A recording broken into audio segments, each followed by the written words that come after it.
బాధలు ప్రతి మనిషి జీవితంలో తప్పనిసరి భాగం. మనం ఊహించని విధంగా వస్తాయి, మన గుండెల్లో చీలికలు వేస్తాయి. కాని గుర్తుంచుకోండి, బాధ అనేది శాశ్వతం కాదు, ఇది కూడా తాత్కాలికమే.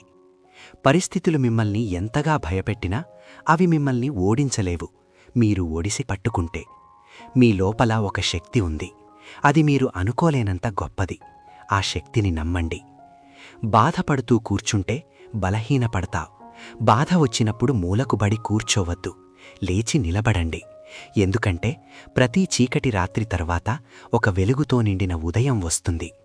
వేదనలో మీరు కూలిపోతే మీరు ఒక పాఠం కోల్పోతారు. కాని ఆ బాధను మీరు గెలిచినప్పుడు మీరు ఒక గొప్ప వ్యక్తిగా ఎదుగుతారు. గమనించండి, కష్టాలు వచ్చినప్పుడే మన నిజమైన శక్తి బయటపడుతుంది. మీరు ఇప్పుడు పడుతున్న బాధలు రేపటి మీరు గర్వపడే విజయానికి బీజమని గుర్తుపెట్టుకోండి. అంతేకాదు, బాధలు మనల్ని బలంగా మారుస్తాయి, ఆత్మవిశ్వాసాన్ని పెంచుతాయి, జీవితం విలువ ఏమిటో బోధిస్తాయి. కాబట్టి నువ్వు నీ బాధను ఓ శత్రువుగా కాకుండా ఓ గురువుగా చూడాలి. ఆ బాధే నీకు బలాన్నిస్తుంది.